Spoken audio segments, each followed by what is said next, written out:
Question: how exactly do you find off-the-beaten-path travel? I mean, you can't exactly Google it, can you? You have to dive into a country where very few go, make some mistakes, and maybe your manhood gets tested along the way. Can this white boy from Canada impress the tribal chief and convince him that he's truly a man? Oh shit, I'm suffocating it. We'll find out.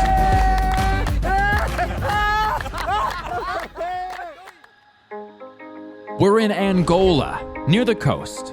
In this area, we're searching for tribes, and I have a strange idea to experience the real deal. The plan is to make some friends at the local market and see if we can get an invitation back to their village.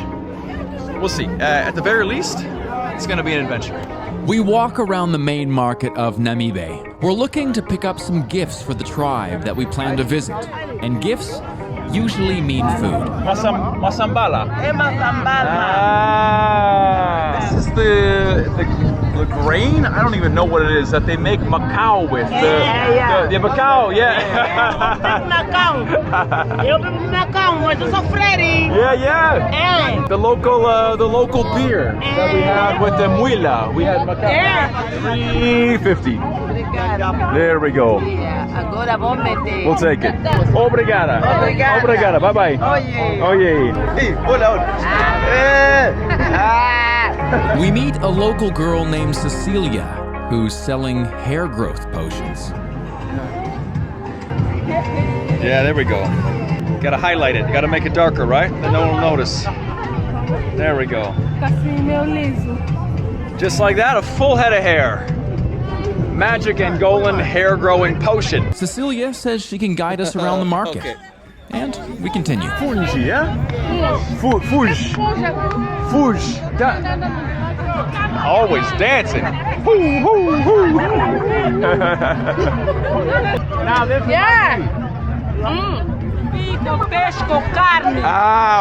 With fish, with meat. It goes on the side, right? Just like rice, just like a dinner roll. It's that staple. It's the carbs on the side. That's exactly what this is. Fungi. I got it right. Boom, that's the point. Fungi, I got it wrong. Fungi. Fungi.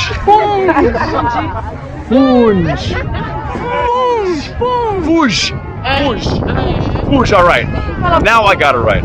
Since we're looking to visit a village that no one's gone to before, Cecilia takes us to a far corner of the market where she says the Mucubal tribe sells food they've gathered from the bush. We got some smiles.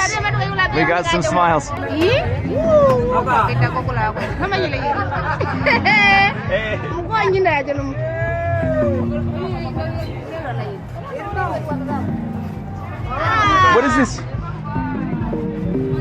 Is it fruit? Nombe. Quanto vale? That's Spanish. I'm trying my best. Oh yeah, for sure. You speak English? Yeah, a little bit. We're in the way. It's a busy market. There's a lot happening, and we've definitely attracted a crowd. Then an opportunity walks by. We grab a quick goat. It was $50, and Cecilia names him Johnny. Yeah, we found some friends, actually, at the market. We also have some gifts for the chief. We're about to head off the road, and we're going to go speak to the chief, and hopefully with some of these gifts and offerings and some friends of his and family that we'll be able to enter and maybe hang out and spend the night. We could be lost, though. We'll see.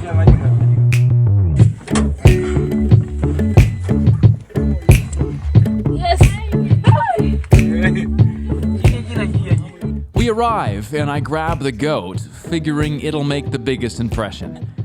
The chief is away with the cattle, and the other Mucubal warriors go to get him. I think we're home. In the meantime, we take a little tour. It is hot. Much hotter than when we were up in the mountains. The muila. Look, it's almost like a shrine for cows here. 3 or 4 sets of antlers. Some jaw bones down on the bottom. See that? and even a tail. Ooh, smells like death. What's interesting as well is that here there's not really much for fences, right? Like a barbed wire fence is how you would keep cattle on a property. But what's almost as good as a barbed wire fence is these giant thickets of spiky bushes. And yeah, most of the bushes here are spiky, so there's no lack of finding those, no difficulty at least. Also, it keeps things out, right? There's animals here. There's lions and hyenas and all different things. And when you have cattle, keeping them in is just as important as keeping these predators out, because cattle are a bank account, right? You have them, they can accrue interest, aka they can give you milk, they can give you babies. The wealth accumulates the more you have. And so it's an important asset, and also very valuable for things like marriage, where you give them. It's the only way to really store wealth out here. Money is used for sure, but bartering is very important.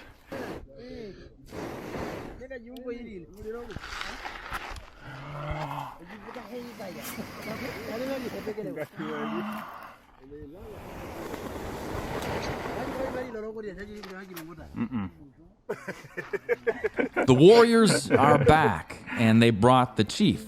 His name is Manusho, and he has teeth filed to points. We go to get our offering, and we learn the goat, our gift, has escaped. The goat broke the rope, and now we're all running.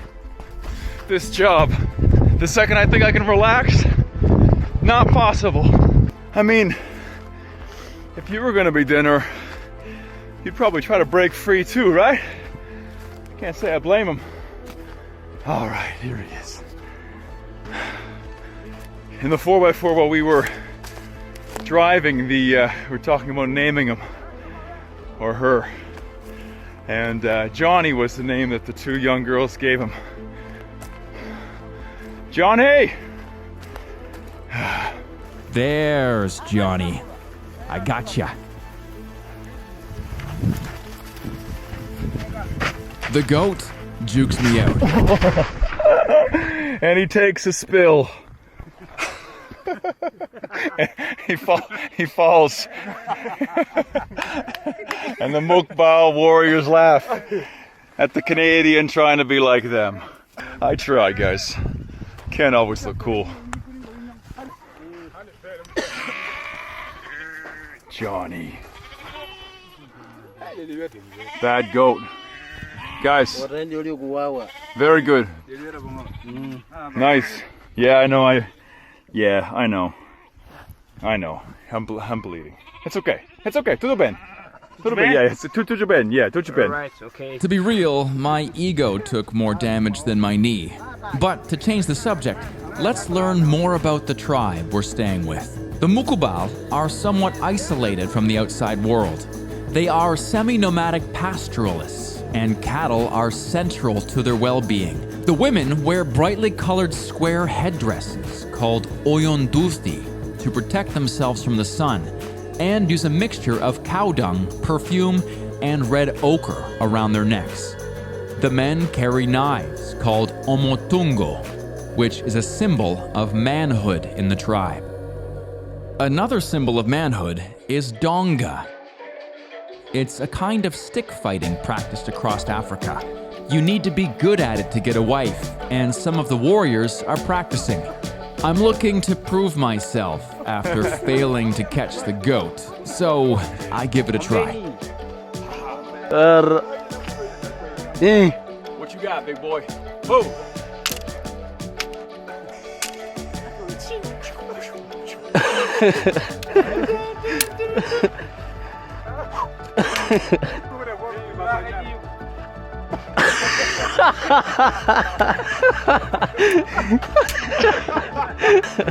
Come here. I lost the battle, but I won on style points, right?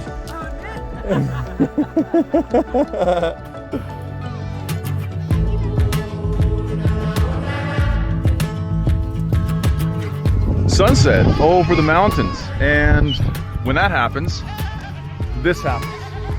The goats go home. The home inside the fortress of thorns. Now the babies, we're all in this corral for the day. It's like school's out. They'd turn into lion food or hyena food if they were allowed to graze around like the adults. The adults wandered around, had a great day, eating some food, and now they are put away for the evening when the nocturnal predators, the ones with the biggest teeth, are out to play themselves. They're taking the babies and they're giving them back to their mothers by hand. And now look, all the babies are there getting dinner. I'm not sure if any mother goat will take any baby, or if they know by heart which baby goes to which mother goat. I think, no, they're definitely looking for this one's mom. Where's mom? We don't know. That's so cool. They're giving them back specifically to the right mothers. With the light fading and the fires roaring, it's time for dinner. The chief tells me it's time for my final test and grabs the goat. I pick up my knife, expecting I know what's next. But I learn that's not the way they do things here, and places my hands over the goat's nose and mouth. I'm confused for a second. Then I realize what's happening. Oh shit, I'm suffocating it. Is that what I'm doing? This is Johnny. This is a little more heavy than I expected.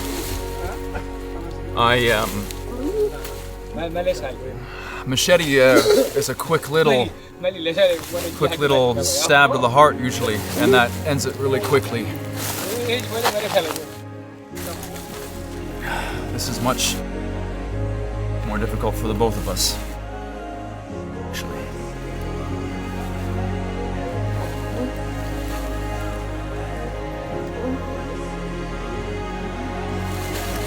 A long 15 minutes later, I feel its heart stop beating. And it's done. It's done. Not even the blood is wasted. This is how it's done here.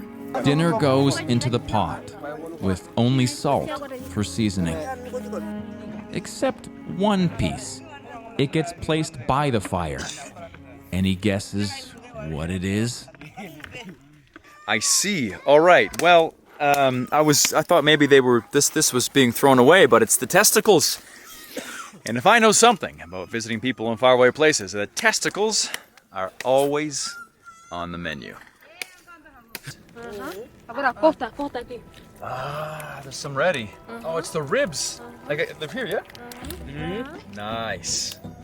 I was worried it was going to be the balls, which seems to be the first eaten, but I can totally get down. Are you down with that? I am so down with that. So much better than the balls. First bite.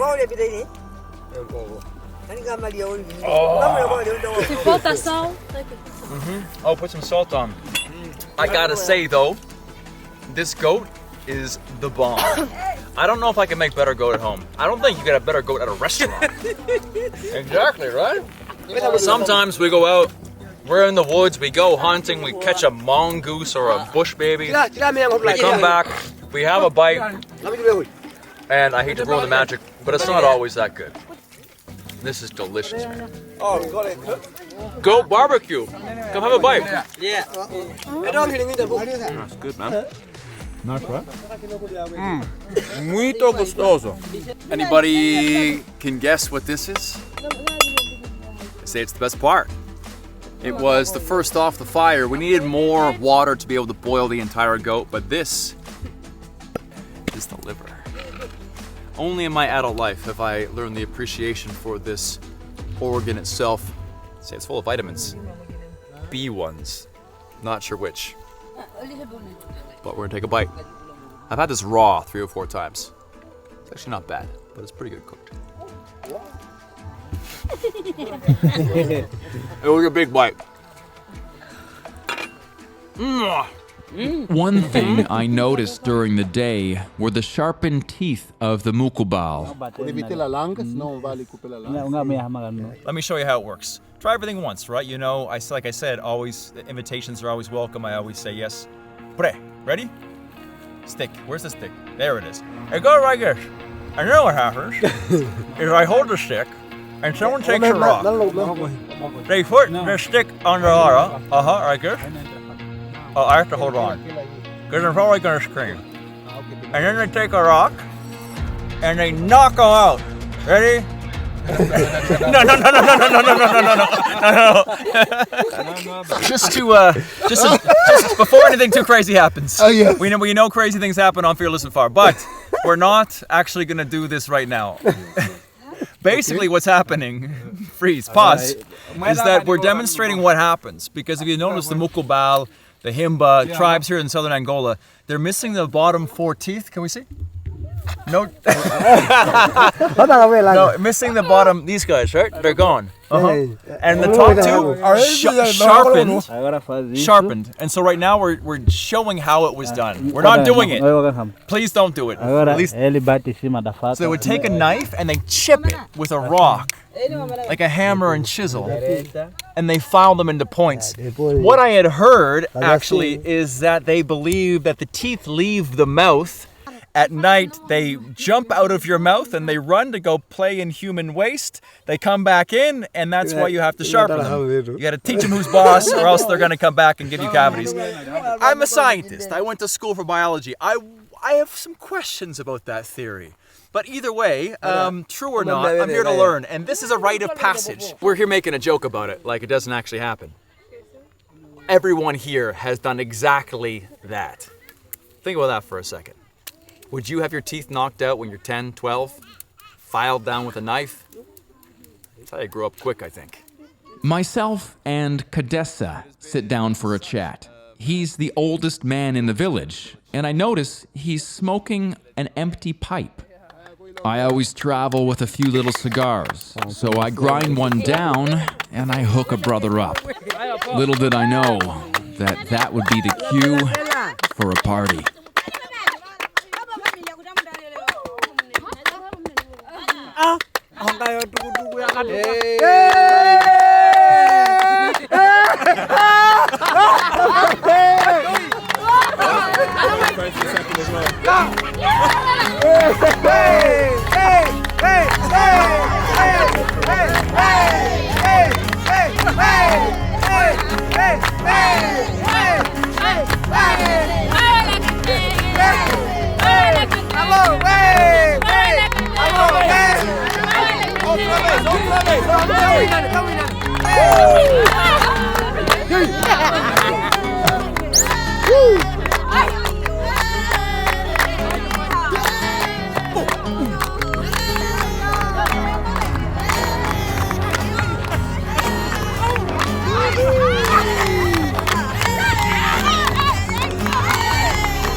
Cecilia runs in, and Ben puts down the camera and gives it a shot too.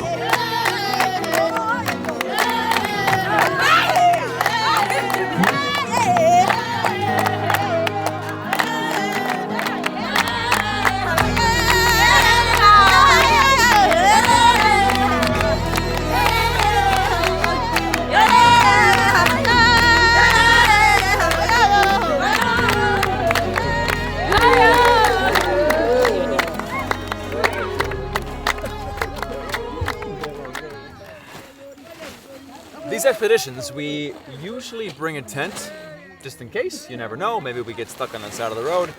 Maybe we're in a place like this where we sleep. Sometimes we sleep with the tribes in the houses. Other times we set up the tent. But here, how everyone's sleeping, if you look over here, is just like bare on the ground. Blanket on the sand. You got the most incredible stars above. You got a campfire with 25 people just enjoying life. And tonight we're going to be sleeping right here. We got a tent. It's going to be a ground layer. so we can lay on the ground like this and just enjoy the spoon. Spoon. We'll see. The camera will be cut for that. The campfire burns down to embers, and the stars spin above us. The fresh air on our skin. Music, dancing, meat cooked on a fire.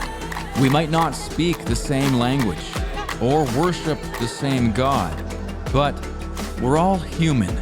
And tonight, we celebrated like humans do, and have done since the beginning of time.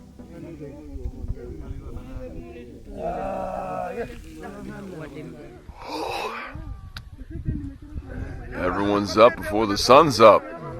Full-on bustling conversation.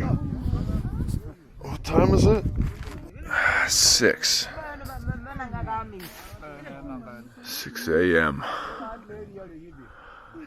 That mountain though. Damn. Bon dia. Choo.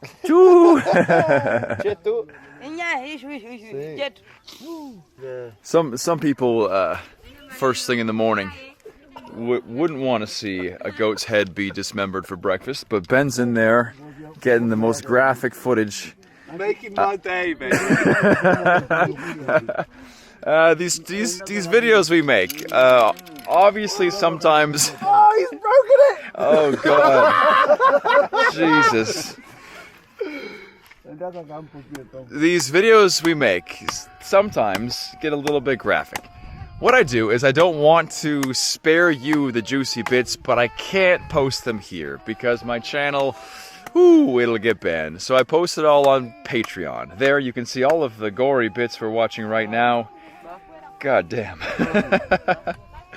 Just go to patreon.com/realismfar and you can see all the stuff that I can't show you on YouTube. Also, I forgot to tell you, you probably know this already, or maybe you don't, but my flip-flops blew off a cliff. Yeah, however, these guys here, they've all got these amazing truck tire flip-flops. Like this. And I've asked for a pair, so right now, 2 of the guys are out getting us truck tires so we can learn how to make them into the Mucubal style flip-flop. That'll be after breakfast. Breakfast is a goat head. Damn, man. Boy's got some horns. We've arrived to the cattle camp of the Mucubal tribe in Angola, and just in time for some milking.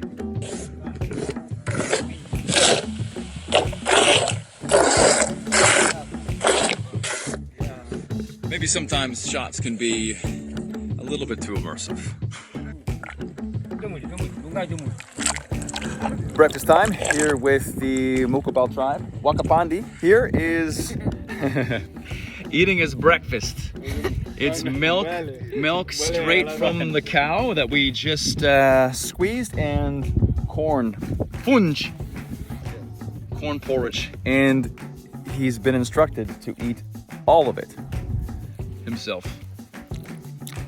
That's how you get the muscles. The milk and the corn porridge, yeah? 4. Yeah.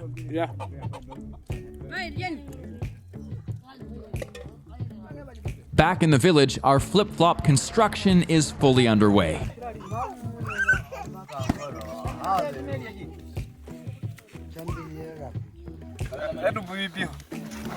I think I see blisters in your future. Yeah, I think I've got fat ankles.